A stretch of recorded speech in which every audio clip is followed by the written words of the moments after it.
මොකද්ද මේ දවස්වල ට්‍රෙන්ඩ් වෙලා තියෙන නැනෝප්ලාස්ටි ට්‍රීට්මන්ට් කියන්නේ? ඇත්තට මේක කෙරටින් ට්‍රීට්මන්ට් එකකටත් වඩා හොඳද? අද අපි බලමු ඒ ගැන.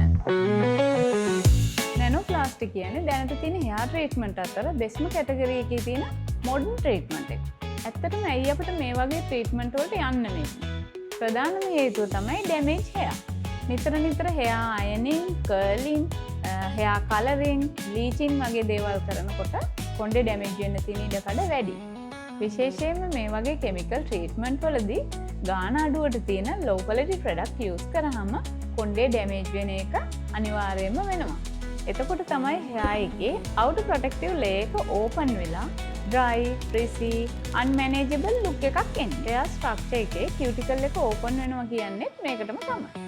කෙරටින් නැනෝප්ලාස්ටි කියන ට්‍රීට්මන්ට් දෙකෙන්ම වෙන්නේ බාහිරව හිසකෙස් පෝෂණය කරන එක. පොලිකාටනියම් 37, කෙරටින්, ග්ලයිකොලික් ඇසිඩ් වැනි ඉන්ග්‍රීඩියන්ට්ස් hair එකට හොඳින් බොන්ඩ් වෙලා hair එකේ cuticle එක close කරන්නත්, damage hair එක repair කරන්නත් උදව් වෙනවා. මේ ට්‍රීට්මන්ට් එකෙන් පස්සේ බොන්ඩ් වෙච්ච properties වැඩි කාලයක් ඒ විදිහටම තියාගන්න පුළුවන්.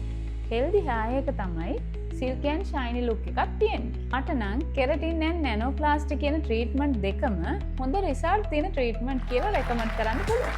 තවත් වැදගත්ම දෙයක් තමයි මේ වගේ ඇඩ්වාන්ස් ට්‍රීට්මන්ට් එකක් කරාට පස්සේ එන රිසල්ට් එක දීර්ඝ කාලයක් පවත්වාගෙන යන්න හොඳ ආෆ්ටර් කෙයාර් රූටින් එකක් ෆලෝ කරනවා.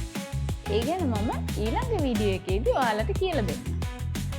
එහෙනම් අලුත් වීඩියෝ එකකින් ආයෙත් අපි හම්බ වෙනකන් ඔයාලා හැමෝටම සුබ දවසක්. මම ඊස්තටීෂියන් දර්ශි හේවාවසම්.